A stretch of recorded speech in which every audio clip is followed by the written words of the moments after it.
Oui, merci Baleko Balandi à Génie Congo, la radio d'Abisso et d'éthique. La zone question moi est belée concernant les Tungulu. Alors on a rien qui te met quelque chose qui moi quelques explications sur les Tungulu. Parce que moi poser une question, ma Tungulu comme est belée, est-ce que j'ai appelé un avantage à regarder les Tungulu? Mais j'espère que ça déjà une mission sur les Tungulu. Mais d'emblée rapidement pour les caquets. Donc, au monde du Tungulu, en fait, d'après les études de ça, on a remarqué, on a dit que les Tungulu, les aliments, il y a longévité. Donc, on a dit que on va lire qu'un minimum dans Boka, on a beaucoup centenaire. Donc, ça veut dire qu'il y a plus de 100 ans.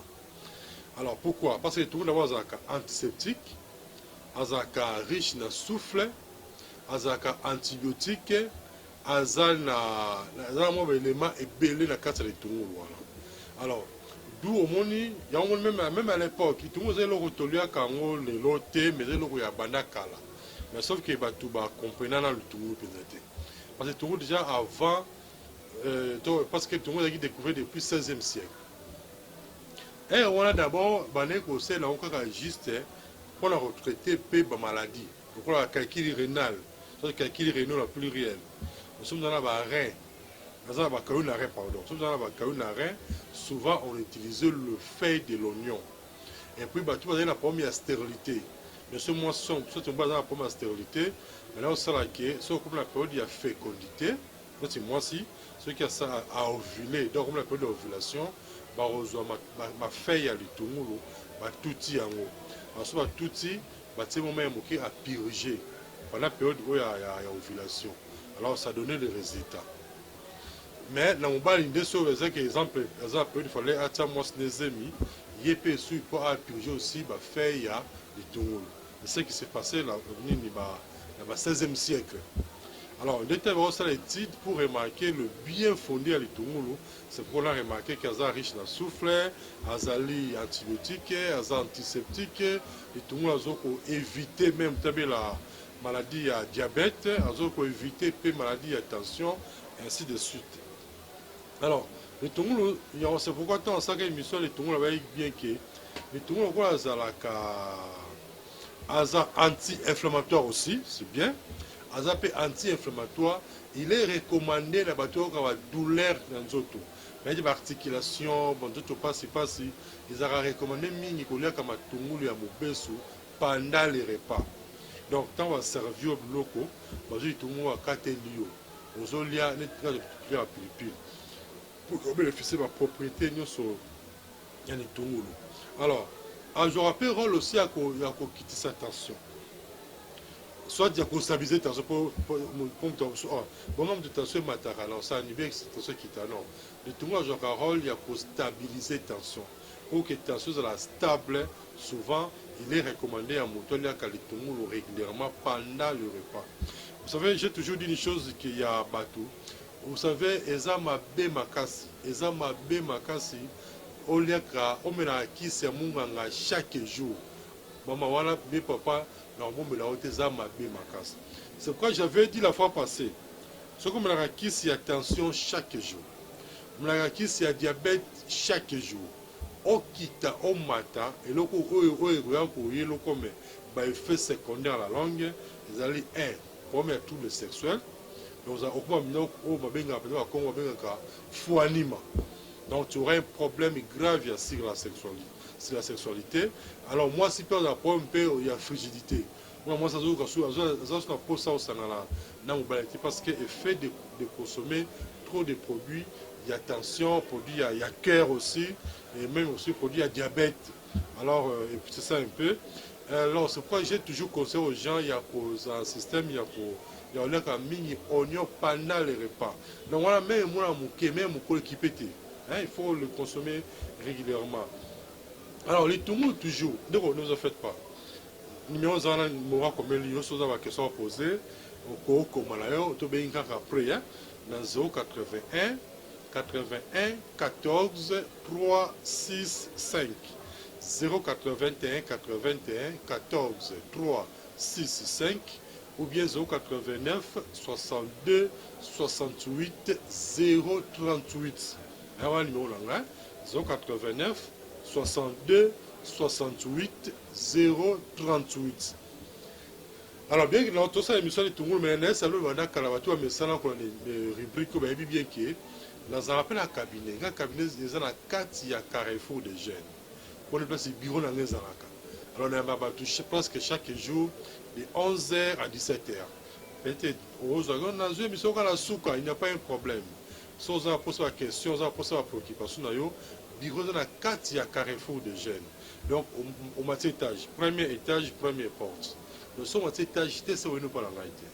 Donc, premier étage, première porte, vous avez place bureau de Babadoua. Donc, tu peux avoir un cas particulier, on peut tamboler sur la tête. Les cas, total d'accueil, mais si ce 5 pays qu'on a le traitement dans l'autre traitement, ce que 5 conseils, on peut se conseil pour que vous ayez la bonne santé. Mais quand ça ne tienne, bah, les opérateurs, c'est une banque, on connaît les tours, là, c'est juste à communiquer. Même une rubrique tout ça où il y a des tétiques, le livre est comme les alliés. Normalement, le livre est à découvrir une vie saine. Dans le livre, on a première partie, comment on peut soigner la maladie à partir de la plante, où il y a la zinga la biso. Et puis, deuxième partie, le livre, on a comment on peut soigner la maladie à partir de la blorotoliaka. Alors, partie à ce qu'il livre, on a maintenant comment on peut fabriquer des produits. On a parfum, on a la poudre, on a la fruit à cola, on a la savon, tout dans 4 livres les alliés. Parce que là, il y a toujours peuple congolais qui a appris la connaissance. Parce que tout ça ignoré bien, parce que nous avons presque tout, mais malheureusement, tout ça pendant mis au Kanama. Alors, on a le cabinet pour son livre là. Mais un service en commun, service d'alimentation et les plantes appropriées pour résoudre les troubles sexuels.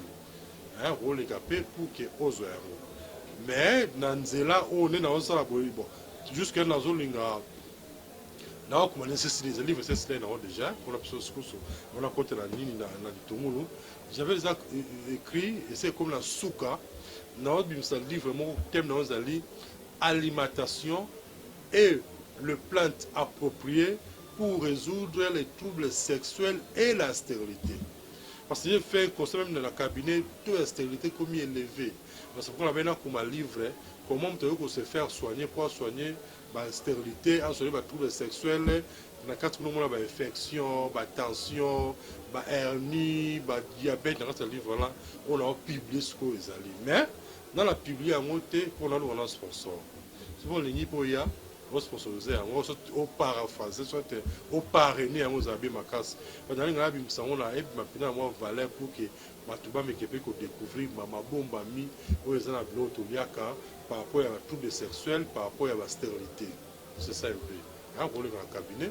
On a un livre comme ça, na baptisé, on n'a pas un problème, on a le bienvenu. Parce que jusque-là, dans le Gabna, on a bien voulu baptiser le livre, on a ça qui est tout à sponsoriser pour que le monde n'y ait pas de toujours dans les Tungulu. Les Tungulu, attends, vous savez, avant les Tungulu, il y a un salle petit, tu as la poussière, dans salle tisa la poussière, tu as okoki komela ba olamba on normal quand olamba ati ozomela yango mais tant ozomela ti wana d'abord un autre traité d'infection pulmonaire les autres traités au kosukosu ba mutu passé ba constipation ba courbature otia ko ka monter plus ça multiplie mobilité la volume et spermatozoïde. Alors c'est pourquoi j'avais dit sur omela ti wana ndeko à tauza face à mutu à Covid-19 ko banga te solo na na pète et surtout j'avais dit une chose que ceux qui ont ça test à Covid, si on a un cabinet dans l'ail, on met là, on a le régulièrement, après on ça test. Si on a un Covid, c'est ça le coup. Alors, maintenant, tout ce qui passe, on a un du gaz de sang qui est maintenant rejeté. On a dit, c'est vrai, nous avons ça sur une prochaine dans la ça suite à les Tungulu. Mais avec les Tungulu, normalement, pour lier un mot, il faut lire quand vous avez 4 ans avant, vous voyez qu'on lit après, non. Les Tungulu pour bénéficier de la propriété sur les Tungulu et Sengaka bakate yango au même moment l'ungolia. Donc ça veut dire que tant qu'on l'ungolia les Tungulu, l'ungolia blo na yo bakate les Tungulu R1. Vous avez encore R1. eza te ko na mona la wenze litungulu asiba kati ba oteka litungulu anda muno obio papa ba liaka litungulu ba mikatele litungulu bien avant yo uti musala ba servir bloko na matungulu asiba kati ba kata ikala te faut kata ngaka air walo lungolia donc bénéficier la propriété nyonso litungulu donc l'émission j'espère que nous avons songi na repesa yo prochainement ba nini comment on les litungulu pour la okima diabète pour la okima ba hypertension pour la ba maladie nyonso ya voie respiratoire peut-être prochainement na komeka pe ko expliquer mais numéro za ngwana o leka na cabinet na nga ozwami na kati ya Carrefour des Jeunes pour ce livre au ce syllabus bien sûr tous les cas pour la conseil par rapport à alimentation na yo le numéro 081 81 14 365 081 81 14 365. Merci, tout le monde prochainement. Nous nous bye bye.